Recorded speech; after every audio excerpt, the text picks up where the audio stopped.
Huwag mo akong husgahan sa kaunti mong kaalaman kasi kilala mo lang ako sa pangalan, hindi sa galawan. Pinanganak akong mahirap, hindi ako pinalad makapagtapos ng pag-aaral kaya binawi ko na lang sa sipag at diskarte sa buhay. Oo, wala akong pinag-aralan pero kaya kong kumita sa lansangan na hindi mo makukuha sa taas ng iyong pinag-aralan. Bago mo ako husgahan, daanan mo muna lahat ng napagdaanan ko para malaman mo kung sino at bakit ako ganito. Huwag mo husgahan ng isang tao dahil sa natapos niya. Dahil minsan, kahit yung mga taong hindi man humahawak ng diploma, daig pa nila yung nakagraduate ng may corona. Bawat tao may kanya-kanyang kwento sa buhay. Kaya bago mo sila husgahan, alamin mo muna ang kanilang pagkatao at tingnan mo muna ang sarili mo. Baka malala ka pa sa tinitira mo.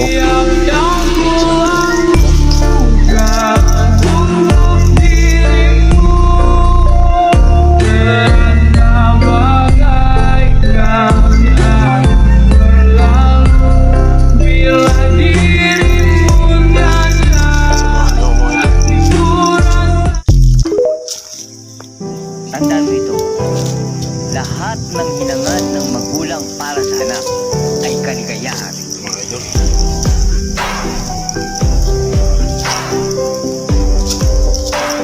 Trabaho lang tayo mga idol.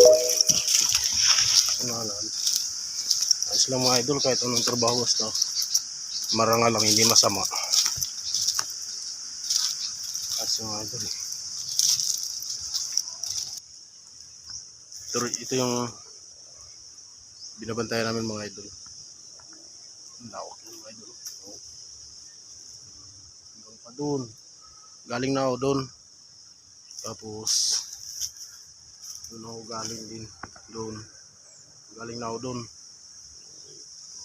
Kasi bundok to mga idol eh. Doon galing na ako doon. Doon galing na.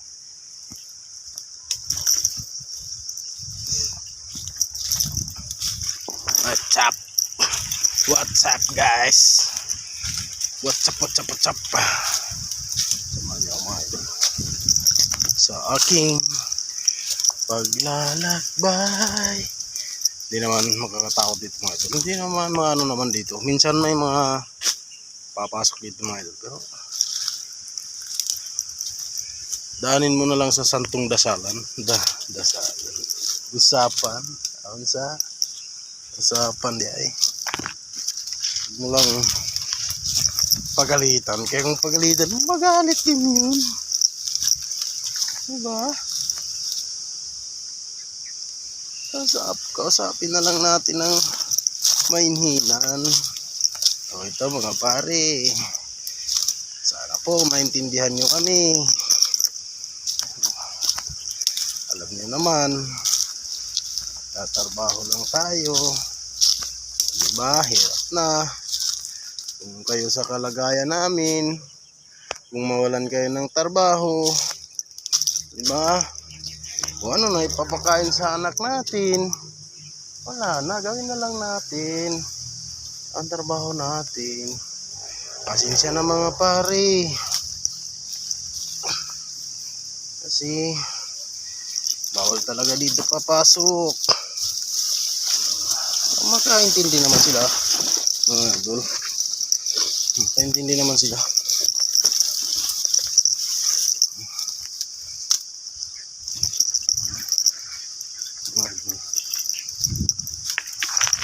Mga idol. Ang tawag ano sa inyo mga idol? Mga idol oh. Saan nyo ba yan? Anong tawag sa inyo nito mga idol? Sa probinsya ninyo.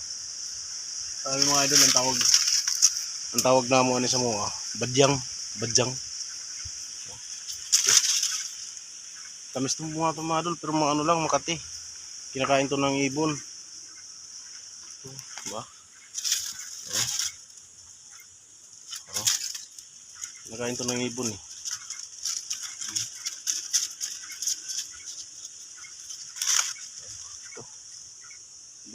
Lalaki to dati mga idol eh. Sa likuran no. Wah, mga idol. Medyo mulaklak na. Ano mulaklak na mga idol oh. Tanggalin ko itong mga idol, ibigay ko sa inyo. Where you me? Where you me? Oh, where you? Mga idol na. Dami yun. Ito lang tayo mga idol. Samahan nyo ako mga idol para may kasama ako naman sa paglalakbay ko sa bundok. Diba? What should I? Oh, diba? Lodi. My Lodi. Babay muna mga idol. Goodbye tomorrow morning.